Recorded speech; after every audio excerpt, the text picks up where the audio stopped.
নমস্কাৰ, কেইটিমান অনুগল্প পাঠ কৰিবলৈ লৈছোঁ। ৰচনা কল্পনা বৰঠাকুৰ।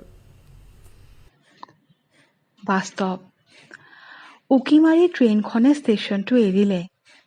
উধাটো খাই দৌৰি দৌৰি ঘৰ পালেহি তাই। অসম্ভৱ ফোপাইছে, মুখৰ মাত নোহোৱা হৈছে। ঢুক ঢুককৈ পানী খায়ো বুকৰ ধপধপনি কমাব পৰা নাই। কি হৈছে তাইৰ? প্ৰত্যেক দিনাই ট্ৰেইনখনে উকি মাৰি গুচি যোৱাৰ পাছত ষ্টেচনৰ পৰা দৌৰি দৌৰি ঘৰলৈ আহোঁতে এনেকুৱাই অৱস্থা হয়। আজি অলপ বেছিকৈয়ে হৈছে। কোনেও ধৰি ৰাখিব পৰা নাই তাইক। ইচাত বিচাতকৈ চিঞৰি চিঞৰি কান্দিছে তাই। যোৱা বছৰ এইটো দিনতে নিৰুদ্দেশ হোৱা মৰমৰ ভায়েকটো আজিও নাহিল। উপলব্ধি। মুখত মাস্কখন লগাই হাতত চেনিটাইজাৰটো লৈ শ্ৰীমতীয়ে দিয়া লিষ্টখনৰ মতে দোকানৰ পৰা বস্তুখিনি লৈ গাড়ী ষ্টাৰ্ট দিব খুজিছিলোহে মাত্ৰ দেখিলোঁ ৰাস্তাত সাংঘাতিক হুলস্থুল। অলপ সময়ৰ কাৰণে মানুহবোৰে যেন পাহৰি গৈছে ক'ভিড প্ৰট'কল। ভিৰ ফালি সোমাই গৈ যি দৃশ্য দেখিলোঁ মোৰ গা শিউৰি উঠিল। বাপৰে, ভাবিব নোৱাৰা দৃশ্য। পুলিচো পিছ হুহুকি আহিছে। আগবাঢ়িবলৈ সাহ কৰা নাই। মানুহজন চিনি পাইছোঁ, আমাৰ ঘৰত মাজে মাজে হাজিৰা কাম কৰে। কিন্তু ইমান সুন্দৰ স্বাস্থ্যৰ মানুহজন এতিয়া দেখোন হাড়ে চালে লাগিছে। মানুহজনৰ হাতত আৱৰ্জনাৰ পৰা পোৱা এটা PPE কিট, ব্যৱহাৰৰ পাছত কোনোবাই পেলাই থৈ যোৱা। মানুহজনে চিঞৰিছে, মোৰ পৰা কোনেও এই PPE কিটটো নিবলৈ চেষ্টা নকৰিবি, নহ'লে তহঁতৰে বিপদ হ'ব। আগবাঢ়ি নাহিবি কিন্তু, কৈ দিছোঁ।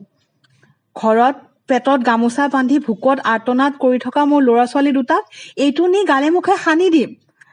অন্ততঃ 15 দিন হস্পিটেলত সিহঁতে পেট ভৰাই খাবতো পাৰিব। ভাবিব নোৱাৰা এই দৃশ্য। মনত ভাবিলোঁ, সিদিনা সি কাম বিচাৰি আহোঁতে মই তাক খেদি নিদি ক'ভিড প্ৰট'কল মানি কিজানি কামত লগাবই লাগিছিল নেকি। আশা।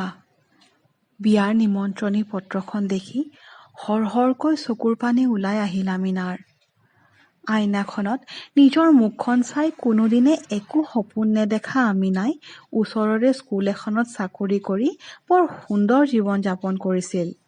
কাৰণ তাইৰ জীৱনত যে আশা আকাংক্ষা সপোন একোৱেই নাই, সেইবাবে নিৰাশাও নাই।